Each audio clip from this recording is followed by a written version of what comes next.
আজকের ভিডিওটা আমার জীবনের খুব আবেগের একটা মুহূর্ত নিয়ে। অনেকেই জানেন আমার মায়ের পেটের কোনো ভাই নেই।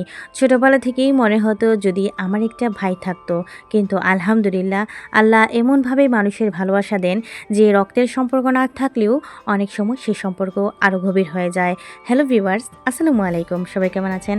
আশা করছি অনেক অনেক ভালো আছেন। আমি জারিন সিলেট থেকে আবারও সুন্দর আরও একটি ভিডিও আপনাদের মাঝে নিয়ে হাজির হয়েছি। ভাই তার বোনের বাড়ি ছোট্টখাট্ট একটা ইফতার নিয়ে এসেছে। আলহামদুলিল্লাহ সেটা ছোট হোক আর বড় হোক, সেটা সেই রূপেই আলহামদুলিল্লাহ। কারণ এটাই আলহামদুলিল্লাহ আমাকে মানুষ এত এত ভালোবাসে। ভাই অনেক জিনিস নিয়ে এসেছেন যা আমি রাখার মতো কুদরত পাচ্ছি না। আমি প্রত্যেকটা বাসায়, প্রত্যেকটা ঘরে, সব জায়গায় দিয়েছি। এমন ইফতারি আমার ভাই নিয়ে এসেছেন আলহামদুলিল্লাহ। রোজার মাস আরও কিন্তু বরকতের মাস, আর এই বরকতের মাসেই কিন্তু সব কিছুই অনেক অনেক বেশি হয়ে যায়।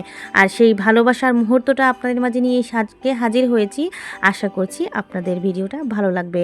ভাই কী নিয়ে এসেছেন এটাই আপনাদের মাঝে শেয়ার করছি।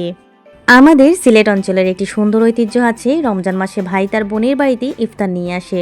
এই ছোট্ট একটি কাজের মধ্যে অনেক ভালোবাসা, সম্মান, দায়িত্ব লুকিয়ে থাকে। একজন ভাই তার বোনের খোঁজ খবর নেওয়া, বোনের পরিবারের খেয়াল রাখা, এগুলোই আসল ভাইয়ের পরিচয়। আজকের এই ভিডিওটি আমি সেই অনুভূতিটাই আপনাদের সাথে শেয়ার করছি।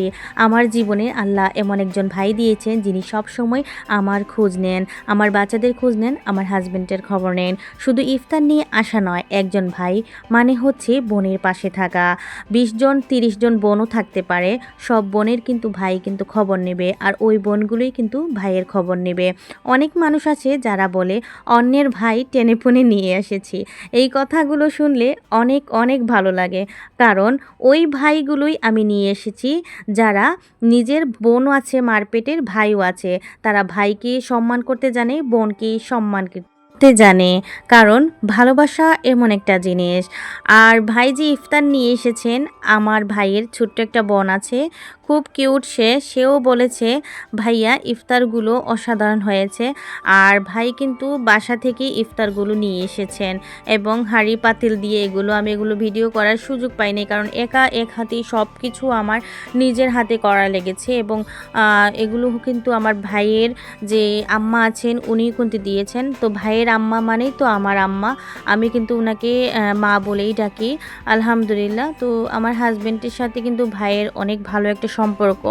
এই তো আমি খুব সুন্দর করে এক হাতে সাজিয়ে নিয়েছি। আর সকালে আমার হাউসমেটই কিন্তু আমাকে অনেক ধরনের হেল্প করেছে, পেঁয়াজ কুটি দিয়েছে, সব কিছু কিন্তু সকালেই করা হয়েছে। শুধু সালাদ এবং কাঁচামরিচগুলো আমি বিকেলে পরিষ্কার করেছি। খেজুর, তো দই টই সব কিছু নিয়ে নিয়েছি। এদিকে কোক নিয়ে এসেছিলেন ভাইয়া, এটাও নিয়েছি। ট্যাঙ্ক বাসায় বানিয়েছি। খুব ছোট্ট পরিসরে একটা আয়োজন আমি আজকে করেছি। সিলেটি ঐতিহ্যের একটি ছোট অংশ আপনাদের সাথে ভাগাভাগি করেছি। আশা করি ভিডিওটি আপনাদের ভালো লাগবে। ভালো লাগলে অবশ্যই লাইক, কমেন্ট, শেয়ার এবং সাবস্ক্রাইব করে আমার চ্যানেলটা আপনারা পাশে থেকে যেতে পারেন। এই তো ইফতার করা শেষ হয়েছে আর মাগরিবের নামাজ পড়েছি। এখন দইটা দিয়ে দিচ্ছি। তারা কিন্তু নামাজ থেকে চলে এসেছেন।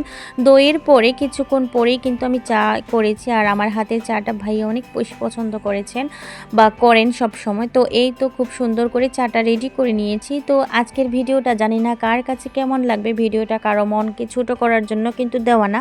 তো আজকের ভিডিওটা কিন্তু এই পর্যন্তই। আজকের এই পরিবেশনটা কার কেমন লেগেছে অবশ্যই কমেন্টের মতামত জানাতে আপনারা ভুলবেন না। আজকের মতো এই পর্যন্তই। নতুন ভিডিও নিয়ে অবশ্যই হাজির হব। সে অবধি সবাই ভালো থাকবেন, সুস্থ থাকবেন। থ্যাংকস ফর ওয়াচিং অ্যান্ড আসসালামু আলাইকুম।